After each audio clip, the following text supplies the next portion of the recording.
प्रिय विद्यार्थियों, सादर नमस्कार।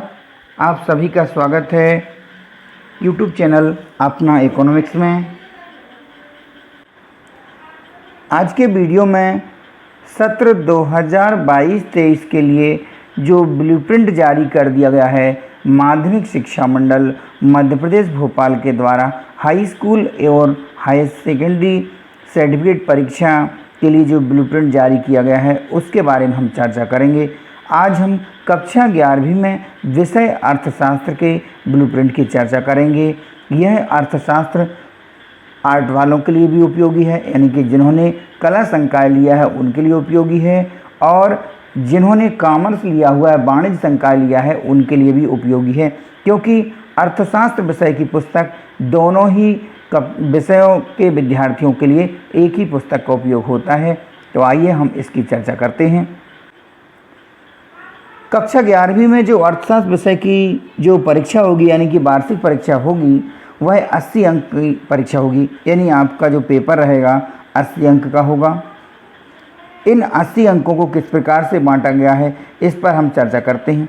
जैसा कि आपको डिस्प्ले में दिख रहा होगा कि अर्थशास्त्र में सांख्यिकी, आपकी जो पुस्तक है, दो पुस्तकें हैं, भारतीय अर्थव्यवस्था का विकास और अर्थशास्त्र में सांख्यिकी। तो पहली वाली जो पुस्तक है यानी भाग 1 जो है, उसमें से अर्थशास्त्र में सांख्यिकी यानी परिचय वाले पाठ में से आपसे कुल 4 अंक के प्रश्न पूछे जाएंगे। इसके लिए 4 अंक आवंटित हैं और इसका हमें दिख भी रहा है यहाँ डिस्प्ले में कि वस्तुनिष्ठ प्रश्न जो रहेंगे, इसके जो एक नंबर के प्रश्न रहेंगे वह 2 पूछे जाएंगे और 2 अंक वाला यहाँ से 1 प्रश्न पूछा जाएगा। इसके बाद इसी पुस्तक की अगली इकाई है आंकड़ों का संग्रह, संगठन एवं प्रस्तुतिकरण।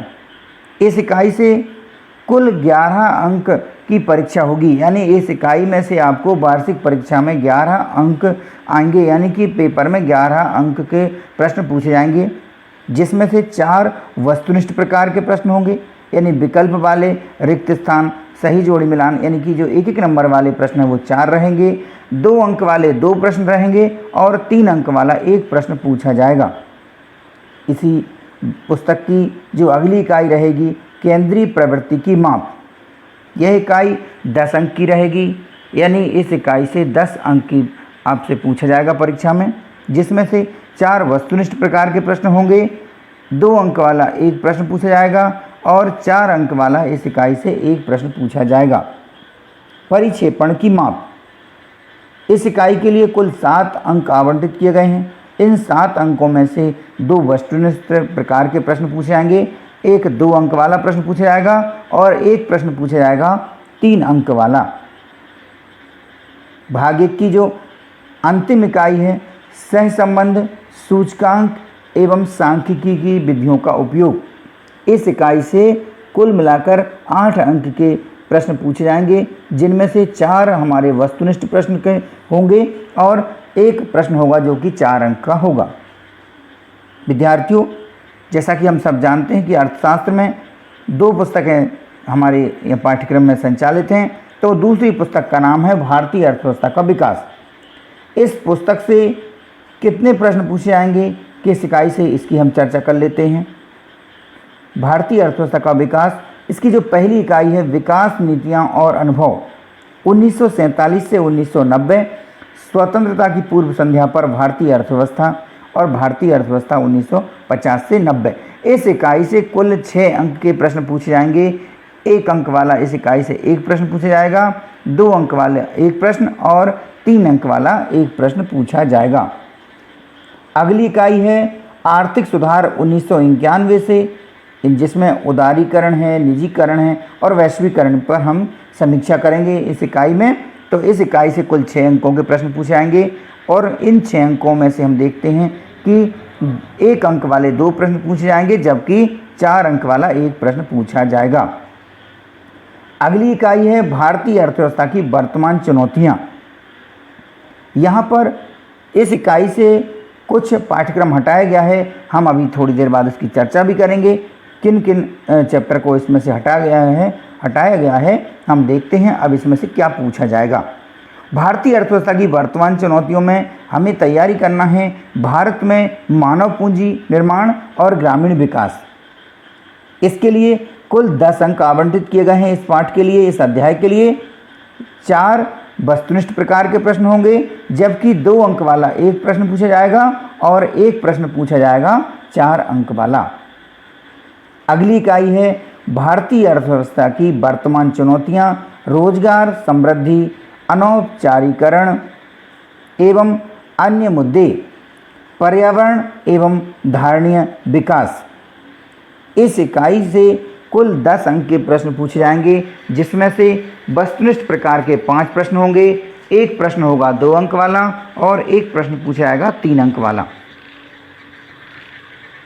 इस पुस्तक की जो अंतिम इकाई है भारत और उसके पड़ोसी देशों के तुलनात्मक विकास अनुभव, इस इकाई से 8 अंक के प्रश्न पूछे जाएंगे, जिसमें से 4 वस्तुनिष्ठ प्रकार के प्रश्न होंगे और 2 नंबर वाले 2 प्रश्न पूछे जाएंगे। इस प्रकार से मैंने आपको यहाँ पर यह बता दिया है कि किस इकाई से कितने अंकों की परीक्षा होना है, यानी किस इकाई के लिए कितने अंक आवंटित किए गए हैं। कुछ निर्देश भी हैं, इन निर्देशों को पहले हम देख लेते हैं, इसके बाद हम वह देखेंगे कि कौन सा पाठ्यक्रम हटा दिया गया है, यानी कौन से चैप्टर आपके इस वर्ष हटा दिए गए हैं, कम कर दिए हैं। निर्देश क्या हैं? 40% वस्तुनिष्ठ प्रश्न, यानी आपका यदि 100 नंबर का प्रश्न रहेगा तो आपके 40 नंबर के प्रश्न कैसे रहेंगे? वस्तुनिष्ठ प्रकार के। लेकिन हमारा पेपर कितने नंबर का है? 80 नंबर का है। इस कारण से यहाँ पर 32 नंबर के जो प्रश्न हैं वह वस्तुनिष्ठ हैं। इसके बाद में 40% विषयपरक प्रश्न हैं और 20% विश्लेषणात्मक प्रश्न होंगे। प्रश्न 1 से 5 तक वस्तुनिष्ठ प्रकार के प्रश्न होंगे, जिसमें 32 प्रश्न पूछे जाएंगे और सही विकल्प जिसमें 6 अंक के रहेंगे, यानी कि आपको सही विकल्प भी पूछे जाएंगे 6 अंक के, रिक्त स्थान 6 अंक के रहेंगे, सही जोड़ी 6 अंक की, सत्य असत्य के लिए 7 अंक हैं और एक वाक्य में उत्तर के लिए 7 अंक निर्धारित हैं। प्रत्येक प्रश्न के लिए 1 अंक निर्धारित है और वस्तुनिष्ठ प्रश्नों को छोड़कर सभी प्रश्नों में आंतरिक विकल्प होंगे, यानी आपके जो 1 से लेकर 5 तक के जो वस्तुनिष्ठ प्रश्न रहेंगे इनमें कोई विकल्प नहीं होगा। इसके बाद के जो प्रश्न रहेंगे सब में विकल्प दिया जाएगा, यानी कि आपको अथवा वाला प्रश्न मिलेगा। यह विकल्प समान इकाई यानी उसी इकाई से रहेगा, उसकी उप इकाई और समान कठिनाई स्तर के होंगे। इन प्रश्नों की उत्तर सीमा निम्नानुसार होगी। आपको जो प्रश्नों के उत्तर देना है उनकी शब्द सीमा लगभग दी गई है कि आपको लगभग कितने शब्दों में उत्तर देना है। जो अति लघु उत्तरीय प्रश्न हैं जिनके लिए 2 अंक आवंटित किए गए हैं उनके लिए लगभग हमें 30 शब्दों में उत्तर देना है। लघु उत्तरीय प्रश्न जो कि 3 अंक वाले हैं इनके लिए लगभग 75 शब्द में उत्तर देना है, यानी प्रत्येक प्रश्न का उत्तर हमें 75 शब्दों में देना है। इसके बाद में विश्लेषणात्मक प्रश्न रहेंगे जो कि 4 अंक के रहेंगे और इनका उत्तर लगभग 120 शब्दों में देना है। प्रश्न पत्र में वस्तुनिष्ठ प्रश्न 40%, पाठ्य पुस्तक आधारित प्रश्न 40% और विश्लेषणात्मक या समझ आधारित प्रश्न 20% होंगे।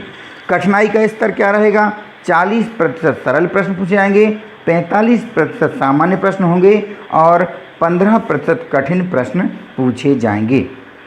अब हम चर्चा करते हैं कि कौन से पाठ्यक्रम को हटाया गया है, क्या कम किया गया है। तो सत्र 2022-23 में कक्षा 11वीं में अर्थशास्त्र जो कि कला और वाणिज्य दोनों ही संकाय के लिए लागू है, इसके पाठ्यक्रम जो हटाए गए हैं यानी कि पाठ्यक्रम में से जो कम किया गया है उसकी हम चर्चा करते हैं। आपका जो पाठ्यक्रम हटाया गया है, जो चैप्टर हटाए गए हैं वो एक ही पुस्तक से हटाए गए हैं और उस पुस्तक का नाम है भारतीय अर्थव्यवस्था का विकास। एक और पुस्तक है अर्थशास्त्र में सांख्यिकी, इस पुस्तक से कोई भी चैप्टर कम नहीं किया गया है। तो यहाँ पर देखते हैं भारतीय अर्थव्यवस्था का विकास जो है इसमें से अध्याय 4 निर्धनता पूरा का पूरा अध्याय कम कर दिया गया है, यानी आपको वार्षिक परीक्षा के हिसाब से इसकी तैयारी नहीं करना है, आपको इसको छोड़ देना है। इसके अलावा अध्याय 8 आधारिक संरचना, इसको भी पूरा का पूरा संपूर्ण अध्याय इसमें से हटा दिया गया है इस वर्ष के लिए। तो आप वार्षिक परीक्षा की जब तैयारी करें, जब आप पढ़ाई करेंगे तो इन अध्याय को छोड़ करके शेष अध्याय की सभी की आपको तैयारी करना है। मैंने आपको ब्लूप्रिंट में बता दिया है कि किस इकाई से, किस अध्याय से कितने अंक का प्रश्न पूछा जाना है। प्यारे बच्चों, आप सब इस हिसाब से वार्षिक परीक्षा की तैयारी में अभी से जुट जाएं और आप निश्चित ही बहुत अच्छे अंकों से सफलता प्राप्त करेंगे, अच्छे नंबर प्राप्त करेंगे अपने विषय में। यदि आपको ब्लूप्रिंट के बारे में फिर भी कुछ और समझ में ना आया हो, कोई और जानकारी चाह रहे हो, तो आप कमेंट बॉक्स में लिख करके मुझे भेज सकते हैं। मैं आपके उस समस्या का, उस प्रश्न का उत्तर देने का प्रयास करूँगा। आप सबसे मेरा एक अनुरोध है कि यह वीडियो अपने सभी साथियों को पहुंचाने की व्यवस्था करें, यानी कि शेयर करें, क्योंकि सब इससे लाभान्वित हो जाएंगे, सबको ये जानकारी मिल जाएगी। आप सबने इस वीडियो को देखा, आप सबका बहुत बहुत धन्यवाद।